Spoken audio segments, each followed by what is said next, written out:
వ్యవహరించిన, ప్రేమగా వ్యవహరించిన, వాళ్ళ అభివృద్ధి కోసం మీరు చేసేటువంటి కృషిని జీతంతో కానీ డబ్బుతో కానీ లెక్క పెట్టలే, ముడిపెట్టలే.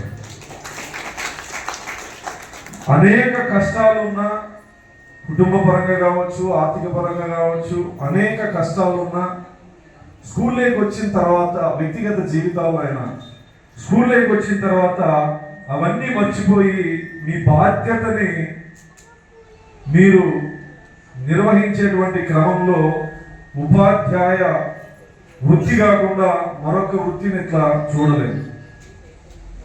అటువంటి ఉపాధ్యాయుల్లోంచి వచ్చి దేశం గర్వించదగ్గ వ్యక్తిగా రాధాకృష్ణన్ గారు ఈ దేశానికి రాష్ట్రపతి కావడం, అంతకంటే ముందు ఎంతో మంది విద్య కోసం ఉద్యమించిన వాళ్ళు ఉన్నారు. ఉదాహరణకి సావిత్రిబాయి పూలే గారు కావచ్చు, మహాత్మా జ్యోతిబా పూలే కావచ్చు, డాక్టర్ బిఆర్ అంబేద్కర్ గారు కావచ్చు.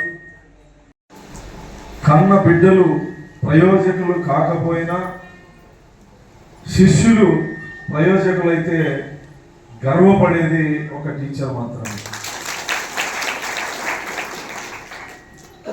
తండ్రిగా ఫెయిల్ అయినా గురువుగా సక్సెస్ అయితే ఆత్మసంతృప్తిని పొందుతారు. తల్లిగా ఫెయిల్ అయినా, నేను మొన్న ఒక స్కూల్కి పోయినాను, ఏమున్నది అనాథపురం, కసాపురం. టీచర్ ఉంది ఇక్కడ మేడం. అదే ఒక అనాథ తల్లిదండ్రులు లేని అబ్బాయి, మేము అనుకోకుండా స్కూల్లోకి లోపలికి వెళ్ళడం జరిగింది. ఆ అబ్బాయి బాగా చదువుతాడు సార్. ఆ చెప్పేటప్పుడు ఆ తల్లి కన్నీళ్లతో ఆ టీచర్, అంటే ఆ విద్యార్థి మీద ఒక కొడుకు ప్రేమను చూపిస్తూ కన్నీళ్లతో నాకు చెప్పడం జరిగింది. అటువంటి అనుభూతి మీ కుటుంబంతో పాటు స్కూళ్ళలో మాత్రమే మీకు దక్కుతుంది. గురువులైనా, మేడం అయినా, సార్ అయినా తల్లిగా తండ్రిగా చూసేటువంటి పరిస్థితి స్కూళ్ళలో మీకు దక్కుతుంది. మేడంకి అవార్డు ఇవ్వని చెప్పి పంపించారు కదా.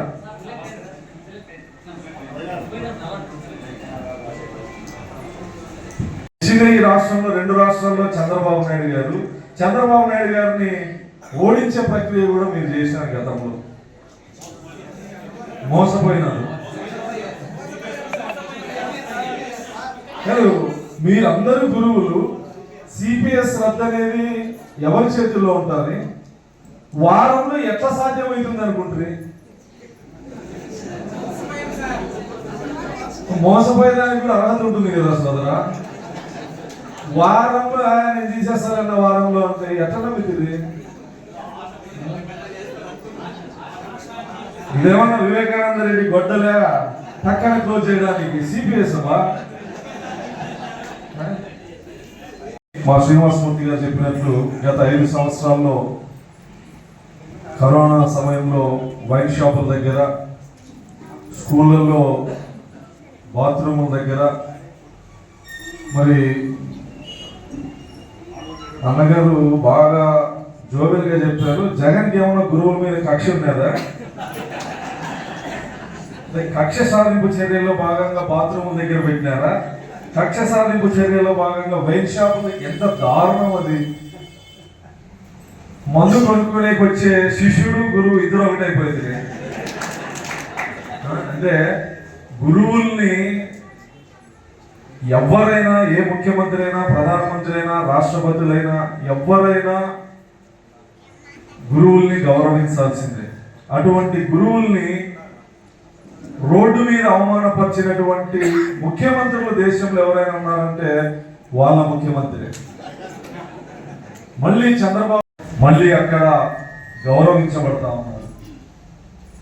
1వ తారీఖు జీతం అనేది దాన్ని ఎంత గొప్పగా చెప్పుకుంటా ఉన్నారంటే అది కూడా ఒక డిమాండ్, అది మీరు సాధించాలని ఫీల్ అవుతా ఉన్నారు.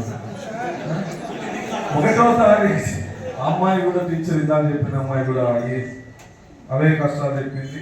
అంటే ప్రభుత్వ అధినేత అనే వ్యక్తి, ప్రభుత్వ పెద్ద ముఖ్యమంత్రి ఎవరైతే ఉంటారో వాళ్ళకి సమస్యల మీద అవగాహన ఉండాలి, లేదా చెబితే వినేవాళ్ళైనా ఉండాలి. ఈ రెండు గత ముఖ్యమంత్రికి లేవు కాబట్టి, చంద్రబాబు నాయుడు అనే వ్యక్తి సామాన్య రైతు కుటుంబం నుంచి వచ్చాడు కాబట్టి, డబ్బు విలువ కష్టం విలువ తెలుసు కాబట్టి, ఉపాధ్యాయుల్ని కానీ ఉద్యోగుల్ని కానీ పనిచేసే చోట కఠినంగా ఉన్నాడేమో కానీ మీకు రావాల్సిన రాయితీల దగ్గర చంద్రబాబు నాయుడు గారు ఎప్పుడు కఠినంగా లేదు.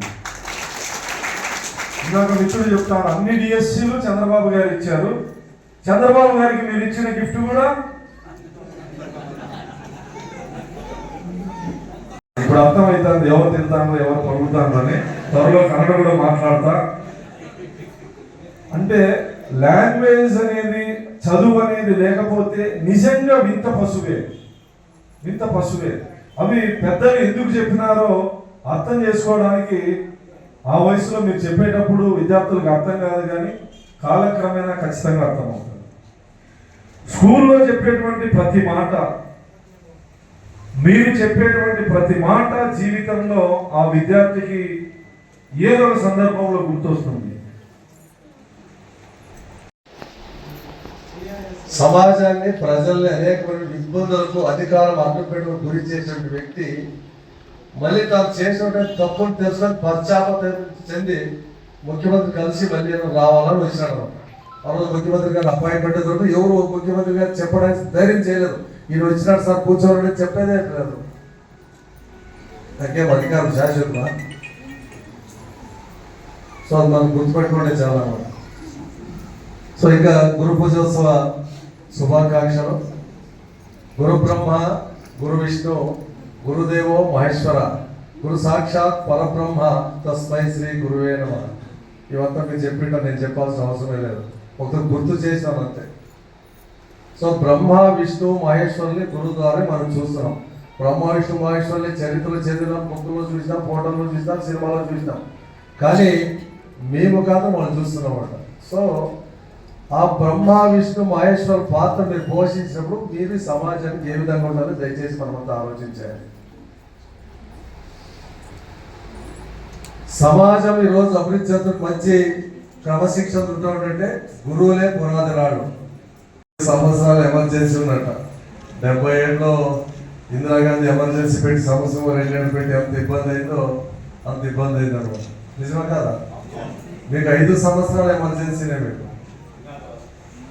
మీకు ఇబ్బంది పెట్టినటువంటి వ్యక్తి ప్రవీణ్ ప్రకాష్ కథ మనం చూసినాను. ఒక 15 రోజుల క్రితము విజయవాడకు పోయినాను. సీఎం గారు కలవాలని బయట కూర్చోన్నాను నా దీంట్లో. ప్రవీణ్ ప్రకాష్ మైకి క్యాప్ పెట్టుకొని ఇక్కడ కోట్ వేసుకొని గుర్తుపట్టుకున్నట్టు వచ్చేసాడు. ఎట్లా చూడండి, ముఖ్యమంత్రి కలవడానికి ఆయన ఎవరు గుర్తుపట్టలేదు.